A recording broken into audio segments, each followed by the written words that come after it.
Are you keeping that all right? Yeah, very well. There's lots going on, isn't there? As you say, it just surprises me at the minute. I've got to be honest. With planning and prepping and stuff like that, and phone call, it's just like the hour. Yeah, good. Thank you. The hours are just running away. Yeah. How about you? Mate, I haven't stopped. I get up at stupid o'clock in the morning and I answer a few emails. I get sort of requests for help come in. I sort of help them as much as I can. Then I do a live at 6 most evenings now, and I'm going to do that until people are sick of me or I run out of stuff to give them, And it's just trying to keep people's spirits up, and it's just a bit of support really for them out there, because a lot of people are hurting with this situation. Yeah, it's interesting because I think, like lots of us, have a number of network groups as you do, and surprising, isn't it? I think good old Britain, isn't it? The times when things are a little bit hard, everybody does rally around, which is good. Yeah, so I've got to be honest, in these network groups, yeah, I've learned a lot and picked up a lot from people, and hopefully they're getting things from me as well. So yeah, that's quite encouraging. I've got to be honest. Good. Well, anyway, what I thought we'd do is let's talk about the restraint situation out there, because I sent this risk assessment out and I did a video with it. And one of the things I've said to people is, look, if you don't need to restrain, don't restrain. Start looking at isolating people and secluding them, and lock a door if you have to. And we're back to basic advice that Sir Herbert Laming gave. I mean, he's now Lord Laming, but back in 1993, when he did an interpretation of the Children's Act, he said you can temporarily lock a door. So they can still do that stuff, because at the end of the day, you and I know, we're preaching to each other mad stuff here, but if I physically grab hold of you and restrain you, I've removed your liberty. If I lock a door, I've removed your liberty. It's still restraint. You still deprive a person of liberty. But the other issue is as well, we got staff that are falling out of date for their refreshers. They're not getting trained, and I'm getting quite a few emails from people saying, I'm quite worried because I'm out of date for my refresher. The company hasn't put any dates on. Obviously, they've had to cancel training because of the current situation, and they're concerned that if they go and do something and it's not 100% as per the manual, as per the technique, then they could be disciplined or investigated or given a telling off for not getting the technique as per. And there's a whole load of issues with that, because then it comes down to the person who's investigating them. So if you and I had this recently where someone contacted me and said an inspector had gone in from a certain inspectorate and had said, well, we don't like the fact you're using this technique. In our opinion, it isn't right, and it doesn't meet the regulatory standards. Take it out. And the member of staff, or the manager in this case, has said, look, if I take this out, we've got an increased risk here. Particularly, and in some cases you've got now people that staff are working with who are deliberately coughing and spitting at them, under the assumption they're going to give them this COVID-19 virus. So the manager said to this inspector, I don't want to take it out because it's leaving my staff vulnerable. And they said, well, in my opinion, and this is in my opinion bit that really gets my freaking goat, So I'm just looking at my notes here as I'm talking about it. So, my take on this, and I don't know what yours is, so I'm interested in yours, is that the government have issued very clear guidelines on social distancing for staff who can't self-isolate. So if you're at work, you've got to have social distancing. But some staff are in situations where either they have to physically restrain because there's no other option. Indeed. And by the way, if you listen to this and there is an option and you can lock a door and isolate that person or seclude them, that, in my opinion, is the best thing to do. But some staff have been told to hold patients while medications are being given, and so they're having to break this social distancing rule. And by doing that, they're exposing themselves to the risk of catching the damn thing themselves, So I was asked for my opinion on it, and I said, look, I'm going to give you my 1,000-foot halo observation of this, and that is, if you go in quick, get this restraint over as quickly as you can, bring it to an end quickly. If need be, use mechanical restraint, get them controlled. So if they've got mechanical restraint on them, you lessen the need to actually go hands-on manually. And that's my take on it. So staff should be given the right PPE equipment, and things like spit hoods. This is a controversial one. We'll have a few people jumping out of their seats on this. Spit hoods should be there. If people are going to deliberately cough and spit at staff, then spit hoods should be used. And staff should be given goggles and protective masks. And I even said to one organisation, I said, why don't, if you've got to enter a room because it's a secure area, use a shield. Go in. So just wondering what your take is on it. Sure, I think there's a kind of number of things there, but I just want to pick up on the, like you said about the inspector's point, in my opinion, because then I think we've got to actively, sorry, since it's the start for 10, isn't it, Yeah. and no disrespect to the inspector and his or her opinion, but unfortunately, they're gatekeepers, aren't they, who indirectly have a lot of influence over people, Mm. but I think we've got to encourage people more, haven't we, to challenge them back around, but what's their opinion based on? Mm. It's the point we're making, isn't it? We respect it's their opinion, but there's no real kind of valid emphasis behind it other than their perception of. So I think that's the first one, isn't it? Without a doubt, we've got to challenge upwards against their opinions. I think as well, linking in before we get to the actual, what we kind of maybe should or shouldn't be doing. I think the issues are around necessity. The good old hindsight test, isn't it? But the formal element of necessity. Your point. Let's make sure all the measures are there to avoid it happening in the first place. Yeah. We've got to have those factors definitely have got to be in place before we look at anything else at all. But then coming back to your point about if somebody's actively spitting at you, and let's just, if we start from the base of it's the first time somebody spat at somebody, let's just start from there for ease of reference. Mm. Then, all things being equal, and I appreciate I'm living in a bit of an idealistic world there, but all things being equal, as you say, let's withdraw away from the system. Let's withdraw away from it. Let's create some safe distance. But failing to do that, then we need to manage that person spitting, don't we? I.e., stop him or her spitting at us. Yeah. Now, forgive me, other than covering somebody's mouth, which we'll park that for a moment, okay, because that's another interesting area, then all we've really got, isn't it, is some element of restraint to have the face facing away from you, which means we've got to do some kind of restriction of the liberty of movement of their heads so that it's not pointing towards somebody and spitting at them. Yeah. So however we odds it, fact is, without a spit hood, without some kind of goggles, and even spit hoods and goggles, start with goggles. Goggles is only going to stop somebody spitting in your eye, isn't it? If you follow. Yeah. So we'll go back to the point of the spitting at us. If they're doing it with intent, particularly in the current climate, then let's be honest, we're talking about potentially severe injury, aren't we? Oh, yeah. I mean, there's been payouts for people who've lost their sight in restraints. I'm just making a note of something here that I want to go back to. No worries. Yeah. So, at the end of the day, all the issues around toxicology, contaminants, etc., particularly in the current climate, it's severe injury or more we're looking at without a doubt. So your point then, let's come on to the restraining, yeah?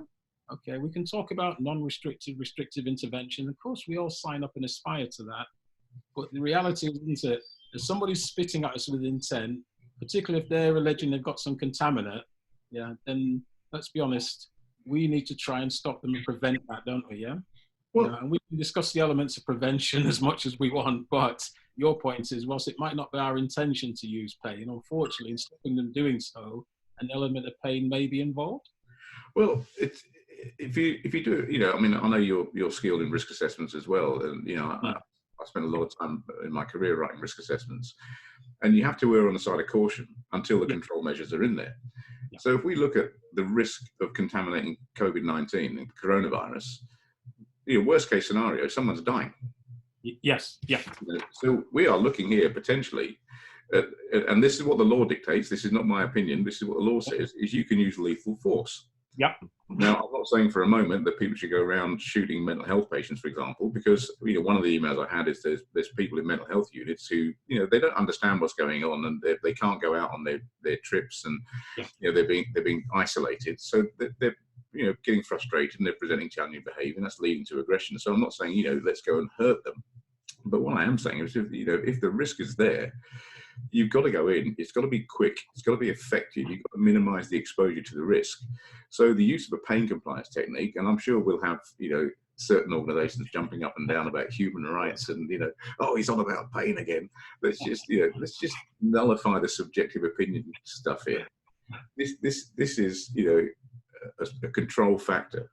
You go in, you put a technique on someone that immobilises them straight away. It's finished. You bring the restraint to an end. Because going back to your point about goggles, if the person isn't controlled properly and that restraint is going on for a prolonged period of time, they're going to try and rip face masks off stuff. They're going to rip goggles off stuff. And also, when we're involved in a restraint, your breathing rate goes up. So you're sucking in far more air because you need that oxygen because you're functioning at a higher physical rate. And in close proximity, you're going to breathe in what they're exhaling and vice versa. Yes, So of if they course. want to come at it from a patient point of view, let's just turn this around a minute and say, all right, what if it's the patient's okay, but the staff might be infected with the virus? Yeah. Yeah. Do you want your patients infected with it? No. Bring the restraint to an end quickly.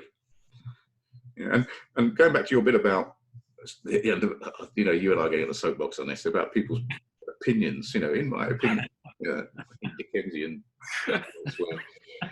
But Hey, you did well there. You held that. I did well because it really does wind me up when people say, in my opinion, because all of a sudden they're elevated to this position or whatever it is, and their opinion now means something. Idiots. But you know, when you and I write reports for court, you know, for expert witness work, I use a model called HSG 48 and effects and causal factors analysis model, which is a health and safety model. And in that, you can track where the error is. And in HSG 48, and I'll put a video up about this later on if anyone wants to know, because I've got one somewhere. They talk about rule-based and knowledge-based mistakes. Now, if someone says, in my opinion, and that opinion is wrong, that falls into one of those two categories. And if that leads to a human error, then the line of causation goes back to the person that gave that advice. Yes. A typical example of this, and this will make you laugh, was someone wanted to come on a restraint course with us, and he worked for the NHS, and I'm going back years now. He was a security officer, and he said to his manager, he said, right, you know, you applied for the job, got a role as security officer at a hospital, and he said, right, what's my task? I said, well, go to A&E, assist staff, restrain people. He went, well, restraint. He went, yeah. He said, are you going to put me on a restraint course then? They went, no, you don't need that. You were in the army. He said, I used to drive tanks. It's a true story. The person in charge of him presumed, because he'd been in the army, he knew how to restrain people, you know. And it's that sort of misplaced judgment, that misplaced knowledge that can lead to a problem. And the other thing with this opinion thing is, if this goes down the line, you know, and they discipline staff or suspend staff, this could go to an employment tribunal. Indeed. You know, member of staff can take them to an employment tribunal for unfair dismissal. And if it's found that the advice that was given was incorrect, illegitimate, you know, whatever you want to call it, then not only is that employee going to get a payout, but I think what organizations don't understand is that their insurance covers null and void. Yes. Because you tell someone something that's wrong, that's incorrect, and you do that intentionally, you're not covered by insurance. So this is a massive, you know, the cost of this is huge, you know, when you go down the line on this. Yeah, and I think just picking up on a couple of points there, and just going back a bit was something you mentioned there, and about this issue about, you know, non-paying compliance holes, etc. Yeah, so let's come back to the old premise. You know, we have this discussion, UI trends up and down the country all the time. You know, when are we going to let go of somebody, i.e., de-escalation? Yeah, when it's reasonably safe to do so. Yeah, etc. Okay, but the issue arises, isn't it? We're doing, let's say, a restrictive hold on somebody, yeah, taking away their liberty for all the right reasons. Well, here's the rub, isn't it? Yeah. If we're holding on to that person who still wants to actively, aggressively exist and get away from us, but we don't feel it's safe to let go of them, then by default, the whole situation starts to do that, doesn't it? You know, we come back to these people who then subscribe to you're not allowed to use pain. Well, within their programs, what they're saying is that's the moment we let go of them. Really, which you know, I'm just going to say it as it is, just makes no damn sense. It makes no damn sense whatsoever. Sorry to be blunt, but it doesn't make sense. No, it doesn't. You know, someone sent me a link to something, and they said there's this lobby going on at the moment, and they're lobbying for pain compliance, you know, people using pain compliance with children to be against the law, and they're quoting Article 3 of the Human Rights Act. So I said, well, what about Article 2? They said, what do you mean? I said, strangely, I said, when these people think about writing an act of parliament, things go in a chronological order. And the most important bit goes at the top, and then the next bit follows. I said, and every bill that goes through Parliament to become an act has to go through the interpretation process. So they have to interpret everything by law. I said, and Article 2, funnily enough, comes before Article 3. Now, they're both absolute rights, so you shouldn't torture people or cause inhumane, degrading treatment or punishment. But Article 2 talks about promoting the positive obligation to preserve life where a known risk to life exists. So if we know that someone is likely to be infected with COVID-19 and staff are expected to restrain that person, everyone involved with that, the organisation, has an absolute duty in law, which can't be derogated against, to protect and preserve the right to life. And they have to plan for that. Now, the second part of Article 2, which you know, says, you know, that you use force that's absolutely necessary. Okay? And absolutely necessary means you can take life to preserve life, you know. But it also means that all of the prior planning must have been done beforehand. And we have the Gibraltar case to look at as an example of that one. Yeah. So if we can isolate, we can seclude, we can give staff protected gear, we can move staff away from the stuff, then, that's what they have to do. If not, staff have to go in. They have to have all the safeguards and protections in place. But by default, they can use a really high degree of force. In fact, to the extent of lethal force, as per the Gibraltar case, to preserve the life of someone else. And police marksmen use this, and firearms officers use this. They have to comply with that. So it's all right shouting about Article 3, oh, we don't want any pain. We don't put a wrist lock on someone. God forbid, you cause them pain. If that pain is going to preserve someone's life, I tell you what, I'm putting a wrist lock on them every day and twice on Sunday, And the PC brigade can jump up and down now. I'll probably have banners outside my house and the hate squad. Well, it's just a fact. It's just a legal fact. Well, I'll get the other 50% of the vans outside, so don't worry about it. But within that, let's link in there as well, isn't it? Yeah, i.e. planning. For me, planning is pretty much perfect, isn't it? Because we sit around the table, we look at what we know, and we plan around what we know. Okay, but the issue is, isn't it? In the moment, even with the best plans in the world, there's still an element of dynamic risk going on, isn't there? Yeah, because excuse the pun, no plan survives. I'm not going to say it all because some people will shoot you and I for that. But no plan survives contact, etc., etc. in itself. But we come back to them, don't we? And I think people underestimate this next bit I'm going to say. Yeah. What was the perceived imminent danger? What was the perceived threat? Because on the basis of, let's go back to the plan, whatever the level of perceived threat was, whatever success we have, we've stopped the severity of that outcome, haven't we? Yeah. Nice link to risk assessment there. We stopped the severity of the outcome. So we come back to, don't we? What was the injury that would have occurred had we not intervened? Which is your point, really. But I think people underestimate, isn't it? The perceived threat, but what was the basis for that perceived threat? Yeah, we can't just go back to, in my opinion, because that's what we're talking about. Years ago, I was asked to look at a situation in a hospital, and they had a child on the 4th floor of an inner city hospital. And he'd come in with a head injury. He'd been sedated, had his head injury sutured, and they put him in a side room in this inner city hospital. And the building was a bit old. And he woke up. He didn't know where he was. He was confused, and he was a big lad. And he went to the window and started to bang at the window. And he actually broke the window restrictors and was trying to climb out. So the two nurses there thought, what do we do? They got no training. So they basically rugby tackled him, grabbed him, pulled him back in. And in doing so, the child fell backwards. And I can't remember the specifics. I think he banged his arm against a piece of furniture, but he broke his arm. Oh, mate, these two nurses were suspended. What? They were suspended for breaking a child's arm because you can't use anything that causes damage to a child. And I got a phone call. I said, look, could you have a look at this? And I went in. I said, yeah. I said, who's suspended? Who suspended the nurses? And the manager said, I did. I said, why? He said, well, in my opinion. And that didn't mean I was gone. And I said, look, I'll tell you now. I said, you've got a major problem here. Because if that child had jumped, what do you think the outcome would have been? He said, well, probably died. I said, right, broken arm, lesser than death? And he said, that's proportionate. I said, you can't hit your staff on the head and discipline them for doing something that actually is right, even though they didn't know it was right at the time. They just acted with real good faith.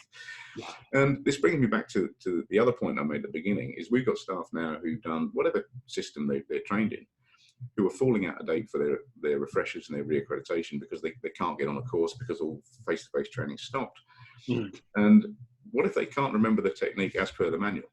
So they go in and they use a technique that's not approved, for want of a better word. They, heat at the moment. And let's face it, if they're worried about the situation, their heart rate's going to be up. They're being disciplined. They've got a frontal lobotomy going on. They're thinking at a very basic level, but they go in with the best intentions, grab hold of someone, restrain them, and in all the circumstances, they'll say it's reasonable. Yeah. But then you get someone going, well, actually, that's not the technique, it's in the manual. We're gonna. You're starting me off here, aren't you? You're really starting me off. That would light a fire under you. Okay, let's come back to that. I think I don't know where to start with this, really, truthfully. But okay, let's start with the issue of approved techniques. Yeah, we said it before. But let's say it again. Who approves them, etc., within themselves. Yeah. Okay, the recognised techniques, aren't they? Yeah, to fit a set of circumstances, situations and outcomes. But in the moment, as you said, and you touched on it, in the moment, with the heart rate elevated, with the perceived risk going on around you, people are going to do what they feel is natural and instinctive in the moment. Yeah, which even for the most skilled person is not going to follow exactly what you were taught in training. I'm sorry, irrespective of how skilled you are, you're not going to perform that technique exactly as you did it in training. Yeah. So because we've had to adapt the technique. You still on screen? Yeah, my camera just stopped from this. I'm just trying to fix it. Hang on. I'm looking at you smiling at me here, really, which is a bit I concerning. know, that's shave as well in that picture, by the look of it. I was going to say, I thought you were trying to tell me something. Sorry, I'm back now. that's really... But, yeah, which comes back to, sorry, I lost my thread there looking at your picture there. You need to put that up, by the way. But yeah, because I was doing a case conference in London, 10, 12 years ago, maybe longer, perhaps. Yeah. It was very interesting because basically a security officer had used force against somebody prone restraint, So there were two issues going on. The fact that the outcome of the restraint resulted in a death. And then the other question that was being raised, the fact that he restrained the person face down on the ground, prone restraint. Yeah. Okay. But the point I want to come to within that, though, the question that was put to me around the table, which at the time, I have to be honest, made me stop and draw a breath, was this security officer was out of date with his training, which is very pertinent at the moment, the point you're making, yeah? And the question that was put to me around the table was, had the security officer been trained, do I believe the outcome would have been any different? And after me, exactly, I went, sharp intake of breath as you do, but I had to go, to be honest, no, I don't believe it would have done. To be perfectly honest, based on everything that was presented to us around the table, no, I don't believe it would have made a jot of difference. Yeah, he did, based on the evidence, etc. What he believed was right in the circumstances. Okay, on reflection, there's always things we could have improved upon, which don't make it significantly wrong. Yeah, and I think that's where many people get, going back to the two nurses where they broke their arm. Come on, was that the intent? Of course, it wasn't the intention. Absolutely, never ever was it the intention. But come on, the one thing we can't do, isn't it? Control and influence. We can control our own actions. We can only influence others, which comes right back to de-escalation, spookily. Yeah. In itself, but I think planning and perception about the perceived threat. I think people, and our job, I know we do it and we keep repeating it, but we've got to drive home to people. What was the basis for your perceived opinion? Yeah. What was your rationale for using force? What, give you and I something to support them and help them. If they don't give us the information, can make all the assumption in the world, but assumption isn't going to carry a lot of weight unless we get to those final throes of a legal process. Yeah. Yeah. Well, I mean, I've had discussions before where, with inspector at CQC and Ofsted, and, they've gone into organisations and they've said, well, I don't like that technique. Don't use this technique. We don't like it. It's not, in our opinion, doesn't meet the regulatory standards. And my first question to them always is, can I just ask what training have you had in understanding restraint or looking at the law? And standard scenario is the most common response I get is, well, we don't have any training because there's no requirement for us to be trained because we don't need to do it. But they say, but you're now then inspecting someone who's used the technique or used force and you've got no training in it. They went, we're just making sure it meets the regulatory standard. How the hell can they know whether it meets the regulatory standard or not if they haven't had training? This is the bit that gets me. And I remember speaking to one inspector. I was sat at the table and we had the risk assessment there because I'd written the risk assessment for the training. Yeah. And they said, for this particular situation, and they said, well, we don't think that's right. I'd take that technique out. I said, sign that. They're taking it out. They said, why? I said, well, the risk assessment is a legal document. Yes. I said, you sign that. I said, and take that out. I said, obviously, I said, you've got influence. I said, you're in a position of authority. I said, this organisation can be sanctioned if they don't follow what you say. I said, but you need to sign that document. And they wouldn't sign the document. So I wrote on the document that the inspector, put the inspector's name on there, is stated in front of these witnesses that this technique should be taken out. Otherwise, these sanctions will be imposed. And the response I got from that was, oh, leave it in then. Leave it in. It's okay. In these circumstances, we'll make an exception. How do they even know to make an exception? They're not trained. But the big thing is, if you look at all of this, the amount of time that's spent in investigating stuff that doesn't need to be investigated in the first place, the cost involved, the stress and distress it causes people. If they knew right at the beginning whether or not that was reasonable or not, that would just eliminate the rest, wouldn't it? Oh no, majorly so, and I think it is interesting there, isn't it? Because the issues around was somewhere a tribunal process. No, my apologies, a hearing process within an educational setting.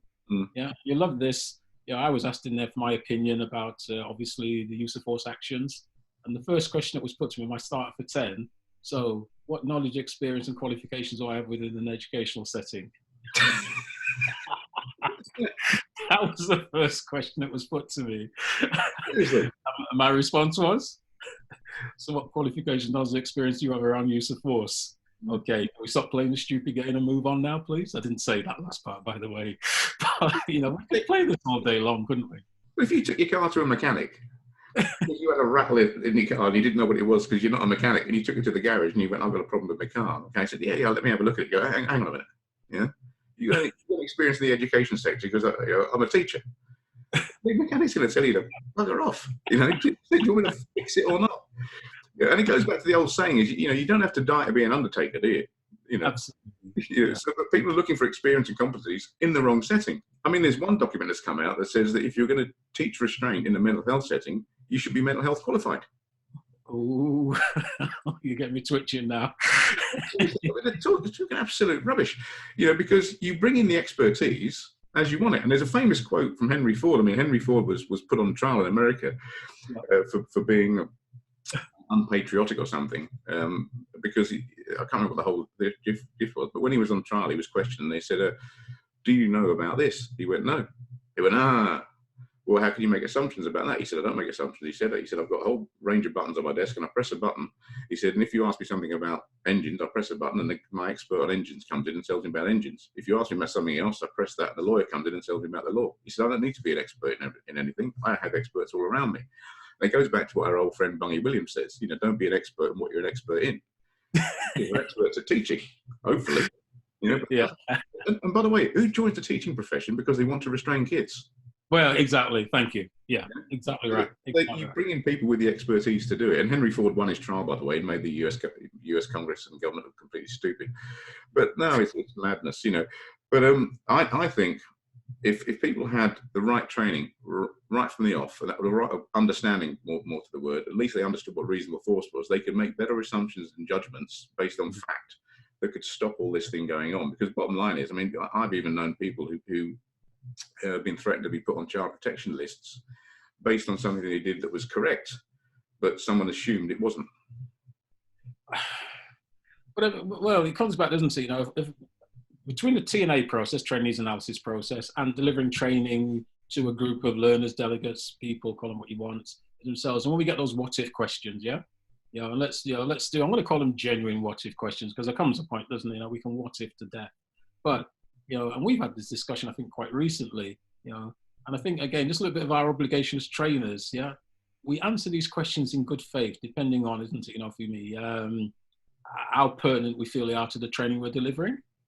But I think the key bit that we need to be mindful of, when we respond, and quite rightly, to a learner or a delegate, a person who asks us a question, we respond in good faith, because I believe, we've got an obligation to do so, we need to be in mind that as far as that person's concerned, they've been taught that as part of the course. They have been taught it as part of the course. So if we feel a question is fairly significant or pertinent in any way, we as trainers should make a record of that discussion. And I say that for two reasons. One, I believe we should do that anyway, because, we're obliged as much as we can in context to answer a question which comes up, and, it's a what-if question, isn't it? Let's be brutally honest about it. But secondly, having had the experience many years ago, a long time ago, when I was called into a meeting and put to me, Mr. Henry, but you taught this in training, and what was I taught? I have to be honest, I can't remember what it was, but the point was, a person quoted me as saying to this particular fact to them during the course of training. And it turns out it was from a Q&A session. I was being held to account because I'd gone outside of the training program and taught them something. Long story short, the outcome was I wasn't disciplined in any particular way. I use the term discipline, it's a bit draconian, but I'll still say discipline. If you call to a meeting, forgive me, you're not invited to have a coffee and a sit down in the chair, mate. You know what I mean? You're in trouble, aren't you? You know what I mean? And the old school will get what we mean by that. But the point is, isn't it? Everything should be addressed in context. Going back to, isn't it? Never in no wildest dreams those two nurses intend to break somebody's arm. Come on, never, ever, ever. But what was the level of threat they were dealing with? Well, it necessitated, isn't it, in their opinion, to stop this person hurting them, theirself, forgive me, and or others, then the element to actually physically restrain them and intervene. Well, we come back to, isn't it? You're physically restraining somebody and trying to de-escalate. All the time they're not being cooperative with that de-escalation. They're trying to get away from you. You've got two choices. Let's cut to the chase. Two choices in no particular order, depending on the circumstance. Either one, let go of them, withdraw to a safe distance, get some support and decide what you're going to do next. And bearing in mind, I said, decide what you're going to do next. You don't have to go straight back in if it's not safe to do so. Or conversely, if you don't feel the need to let go of them, you're going to hold on to them, which comes us right back to the point, then the force you may be using may go into the world of pain, but it's not intended. Yeah? That's the issue, isn't it? It wasn't planned. Also, if those nurses had been disciplined, and I purely got involved with this by chance, someone just rang me up, found me. But if I hadn't got involved, and if someone else didn't get involved, could have dealt with that, and those nurses were disciplined, what's the message that sends out to people who look after vulnerable kids? They're just going to say, well, next time let him jump. I'm not going to lose my pin and my job over this. So it's frightening. And a bit about them asking you about what experience you have in the education sector. I just want to pick up on that point again. When a case goes to court, I would love them to say to the judge, "Could you just tell me, Judge, what experience you have in the education sector?" I'd love to see the judge and the jury deal with that one. Oh boy, I would love to be there. It'd be hilarious, yeah. Before you make a decision, Judge, being a teacher, right? Okay, take them down, put them in the gallows. Madness, isn't it?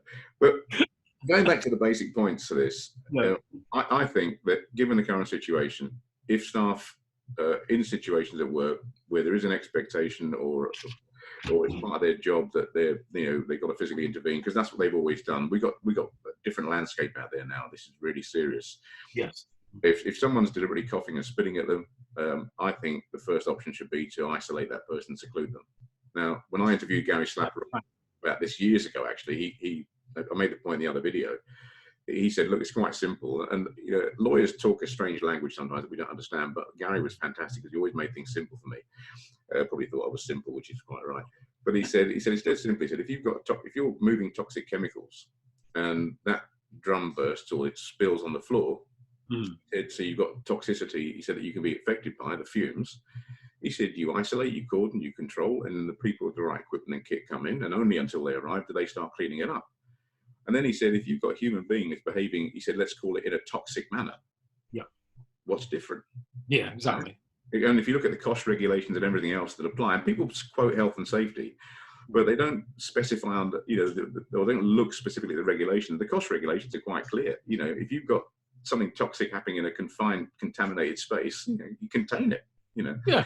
So I think that's the first move. And secondly, if then staff have to do it for whatever reason, and by the way, if employers are watching this, make sure those reasons are specified clearly in the risk assessment. Yes. And you give staff the right PPE and the right equipment to do it. Then staff have to go in quickly and minimize exposure to that risk, which means they've got to use high level restrictive techniques and possibly pain compliance techniques to bring this to an end quickly, to stop everyone being affected by this. I would even suggest, if the situation warrants it, stick mechanical restraint on straight away so that staff can disengage and go to a safe distance and maintain. What's your take on it from your experience? No, I would agree. And I certainly agree with everything you said, and try not to repeat exactly what you've just said there. But, once a decision for all the right reasons is made that we need to intervene, whatever level of intervention we need to put into place, then forgive me, if we fail to de-escalate them, and I'm going to put it out there, just a little bit of training speak, but I'm going to put it out there anyway. But if we fail to de-escalate, it may well be precluded. So it's just happening anyway. Yeah, because I think often we forget that, don't we? And people who are reviewing situations. So if it's preclusion, and we need to then, go in there and restrain and physically restrain, then as you say, let's try and do it as quickly as we can, isn't it, to bring it to that resolution.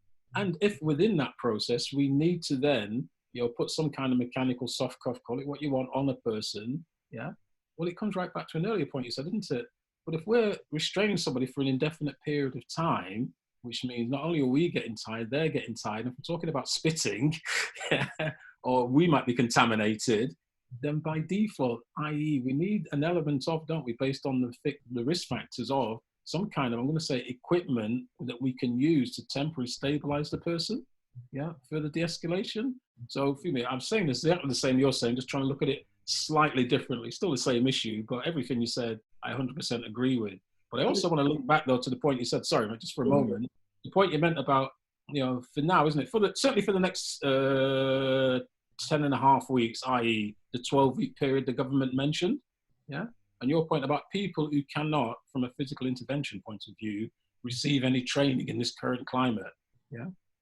Then that issue about the, I'm going to call it a bridging certificate, yeah? And your point, isn't it, around, certainly for the physical intervention element of it, if we're going to issue bridges and certificates to people, how are we, the people who are issuing the certificate, going to give the organization, the establishment, the confidence, and the individual, him or herself, yeah, that between us, we triangulated, i.e. the training provider, the organization, and the individual, we triangulated the fact that we have done an element of assessment around their competency around physical intervention during the current period, yeah? And forgive me, I'll link it back to yourself if you don't mind, but some views from yourself around that process.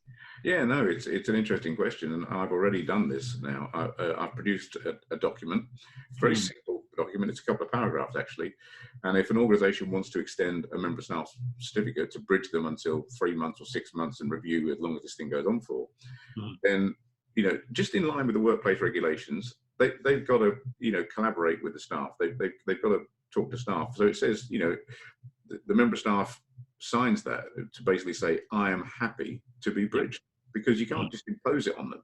Yeah? Right. Because they'd be, so they say, yeah, I'm happy to be bridged for X period.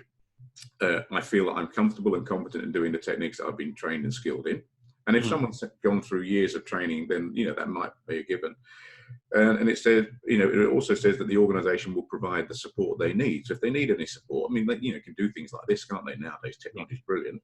Indeed. But we've got all of our stuff online, so we can make, we're making that available to people so they can go and refresh with the techniques we've done and everything else. If they need any support from me as a training provider, they come to me.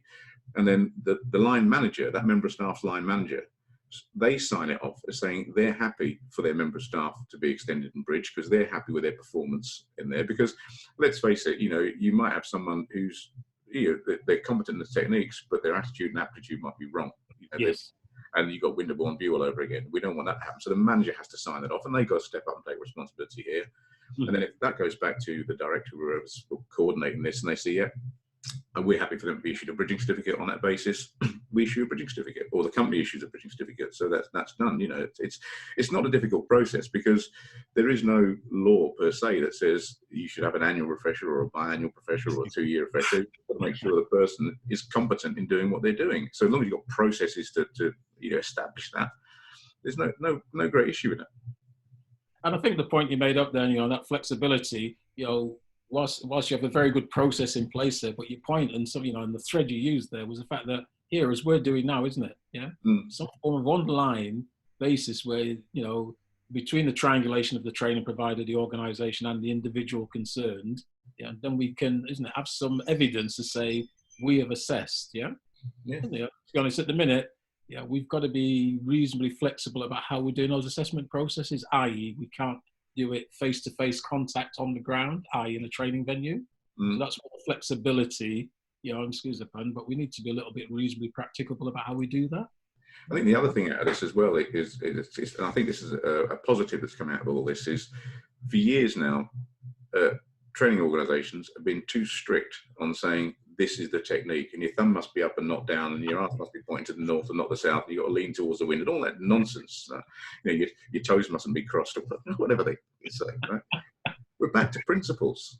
If that person grabbed an arm and isolated an arm, were the principles applied in the right way? Now, you can have one principle and 5 techniques off that principle. So there's no point having 5 techniques. So, if we work on the principles, we're looking at the principles of whether what they did in those circumstances was reasonable, and whether that technique meets the principles of the sort of process that people teach. So, and I think if people adopt this, organizations adopt this, and they're not looking for the exact technique as per the textbook, then they can save themselves a lot of time, a lot of heartache, a lot of distress, because, and Pete Bogan used to talk about it. I mean, I've got to give credit to Pete on this one. He always said, look, he said, you've got to have principles out there. You don't just want techniques, because no one's going to remember the technique. And a manual is not a Bible. It's a manual of guidance.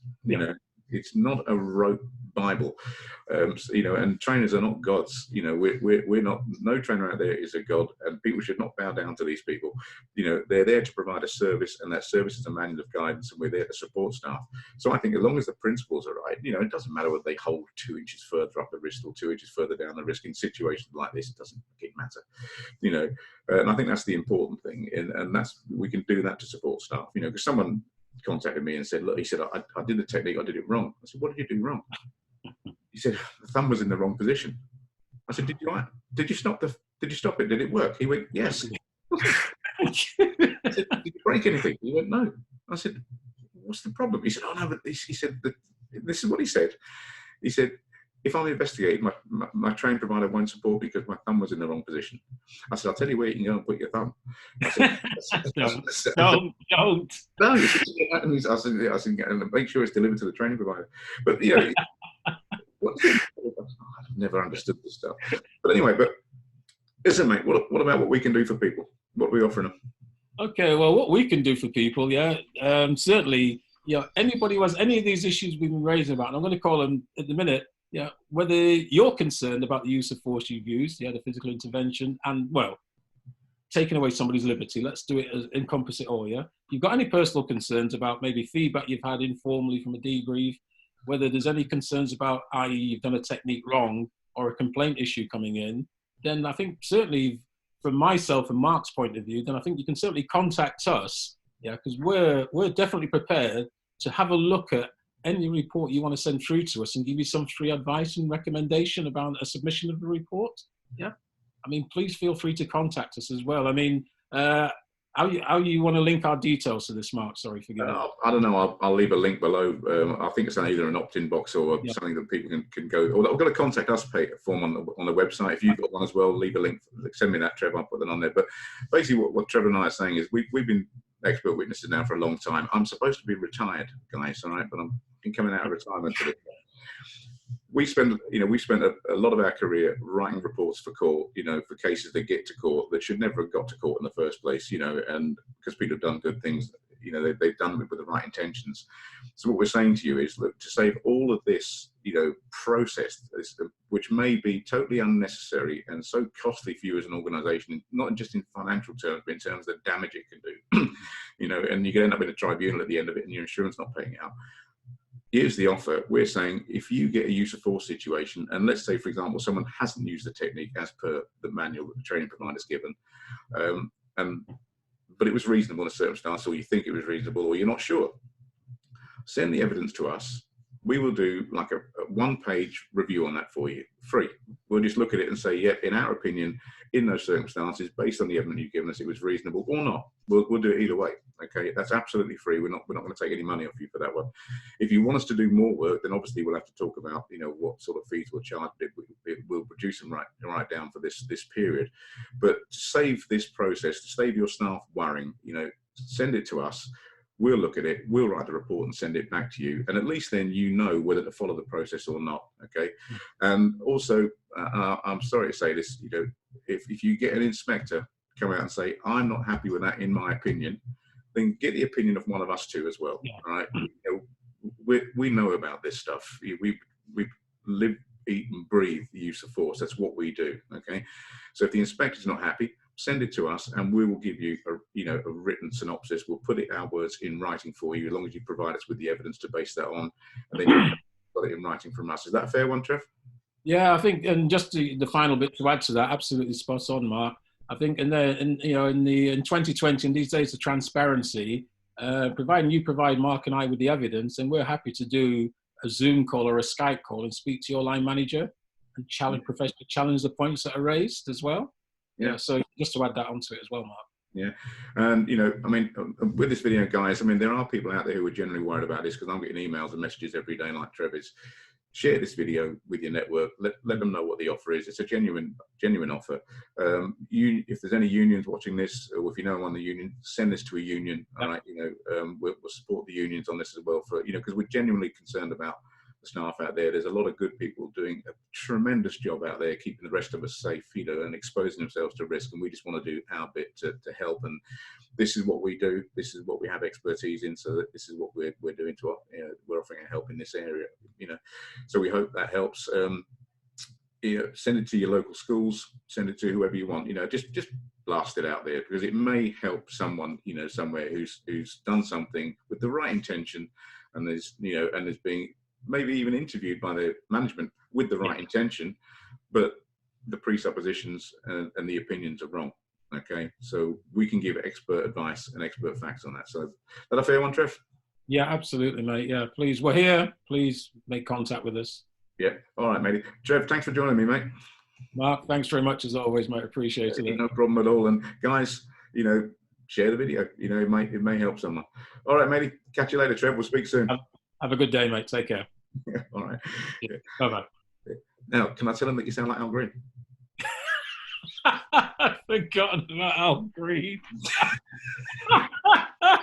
One of the first times I met you, you came straight out with that. Are you naked from the waist down? Yeah. I know normally when you do these things, you're naked. Don't even go there. All right, there you go. I'll stand up if you'll stand up. Hey? I'll stand up. I am naked from the waist down. That's why I say I'll stand up if you'll stand up. Yeah, you just want to embarrass me because I've heard about what this is. Right, on that note, I'm definitely going. Do you want me to keep this bit in, or should I edit this bit out? You can leave it in there.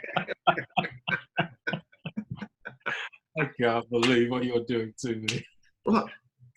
I can't believe.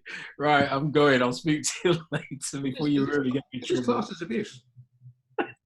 I don't know, mate. You know why? Because you're not educationally qualified to tell me. Oh, yeah, of course not. No, of course I wouldn't know, would I? All right, mate. I'll catch you later on. Take care, mate. Be good. Thank you as always. See you. Take care. Bye-bye. Bye-bye.